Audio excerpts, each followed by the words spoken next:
Selamat datang di channel Cerita Cinta. Channelnya cerita cinta romantis. Disclaimer. Cerita ini hanya fiktif. Jika ada kesamaan tokoh, tempat dan cerita, itu hanya kebetulan semata, tidak ada unsur kesengajaan. Sebelum lanjut jangan lupa like dan subscribe dulu. Dear mantan istriku, bagian kedua. Mas, adik kangen ibu sama bapak. Pingin pulang, seminggu aja, ya? Kebetulan ada acara nikahan saudara, ungkapnya suatu hari. Jarak rumahku dan rumah orang tua Dewi terbilang cukup jauh. Ia berasal dari Jawa Tengah. Sedangkan aku berasal dari Jawa Timur. Jika dibilang jahat, biarkan saja. Namun, aku mendapat keuntungan dengan jarak rumah yang jauh. Orang tuanya tak tahu keadaan rumah tangga kami seperti apa. Setiap kali video call yang tentu saja pakai gawai kakakku. Dewi selalu menutupi semua kurangku. Gimana, Mas? Seminggu aja, kok. Kupandangi kedua matanya dengan lama. Ada pengharapan besar di sana. Kuanggukan kepala meski berat hati. Karena selain tak ada ongkos untuk pulang. Guna membeli oleh-oleh pun tak ada. Apa jadinya jika ia kelak diperbincangkan? Ah, aku tak tahan. Terlebih ia harus berangkat ke sana sendiri. Mas jangan khawatir. Adik punya ongkos untuk pulang pergi. Nggak banyak, hanya 100.000. Tapi, Dek. Apa nggak terlalu mepet uangnya? Mas pinjam ke Mbak Wina dulu, ya, tawarku. Dewi menggeleng. Jangan, Mas. Hutang kita sudah banyak. Adik malu. Insya Allah cukup kok uang segini juga. Dewi tersenyum tipis. Melihat ia seperti itu, aku seperti tak punya pilihan lain. Dengan berat hati kuikhlaskan kepergiannya. Tak apa. Mungkin, di rumah orang tuanya ia bisa bahagia. Tapi, Mas. Sebelum pergi, adik minta antar ke toko perhiasan dulu. Sedikit terkejut saat ia berkata demikian. Apakah ia memegang uang lebih untuk membeli barang mahal itu? Mengingat, uang belanja yang kukasih saja pas-pasana. Jangankan untuk membeli perhiasan. Sekadar beli gamis murah atau daster saja, itu tak pernah. Hampir 5 tahun dan selembar pakaian pun tak pernah kubelikan. Rabbi. Dadaku sesak mengingat pengorbanan Dewi selama ini. Seringnya ia mendapat lungsuran dari Mbak Wina. Ya, kami memang semiskin itu. Seperti permintaannya, kuantar dia ke toko perhiasan. Bukan yang itu, Mas, ujarnya saat aku hendak masuk ke dalam toko emas. Pakaian lusuh dengan sandal butut. Duh, enggak pantas rasanya. Lah, terus di mana, Dek? Tanyaku. Dewi berjalan ke sebuah toko penjual aksesoris. Baru kusadari bahwa ia hendak membeli perhiasan imitasi. Untuk apa? Demi apa ia berbuat begitu? Apakah ia ingin pamer? Atau apa? Tapi, Dewi bukan perempuan seperti itu. Maafin, adek, Mas. Jangan tersinggung, ya. Bukannya Dewi ingin pamer atau apa. Tapi, ini demi menjaga nama baik, Mas. Dewi nggak mau Mas dipandang sebelah mata oleh keluarga Dewi. Setidaknya, ada sebuah cincin yang melekat di jari manis ini. Dewi nggak akan ngomong ini emas asli atau palsu. Hanya akan memakainya demi menjaga nama Mas saja. Rabbi. Jika saja ini di dalam rumah. Sudah barang tentu aku akan menangis sejadi-jadinya. Dia kenapa tulus sekali. Menutupi segala aib dan kurangku. Bahkan pada keluarganya sendiri. Usai mengantar ia ke pasar hanya untuk membeli cincin imitasi itu. Aku akhirnya mengantar Dewi ke terminal. Ia akan menaiki bis.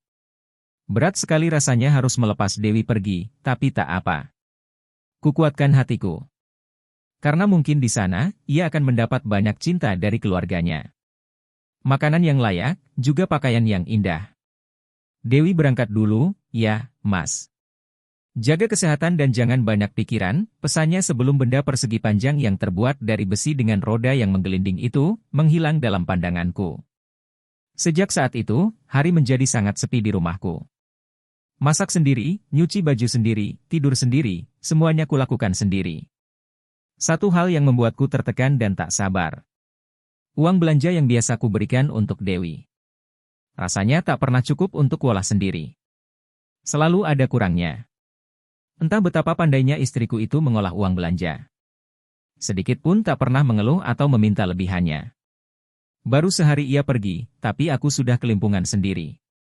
Saat aku tengah mengambil pakaian di lemari, tanpa sengaja kutemukan sebuah buku tanpa sampul. Kupikir itu adalah catatan penting Dewi atau curahan hatinya selama ini. Kubuka perlahan, tapi saat melihat isinya, tak satu pun kutemukan tulisan tangan. Semuanya berisi gambar-gambar anak bayi. Dewi mengguntingnya dan menempel setiap gambar yang ada. Melihat dari bentuk kertas, beragam gambar berasal dari tempat yang berbeda. Ada yang berasal dari koran bekas, majalah, sabun bayi atau yang lainnya. Aku luruh di depan lemari kamar. Kurasakan sakit dalam dada yang kian menghunjam.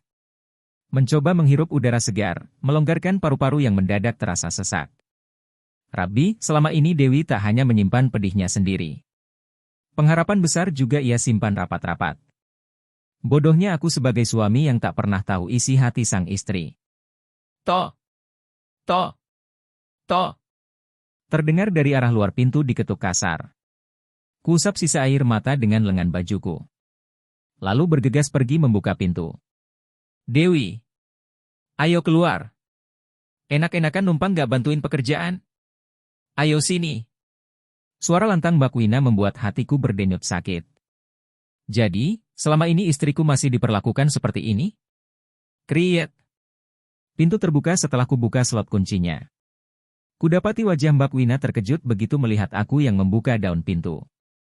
Loh, Dewi kemana? Tanyanya seraya menggaruk belakang daun telinga sendiri. Dia lagi pulang. Tadi sebelum zuhur bisnya berangkat. Mbak selalu seperti ini tiap kali Adit nggak di rumah? Keterlaluan sekali kamu, Mbak, sumutku kesal.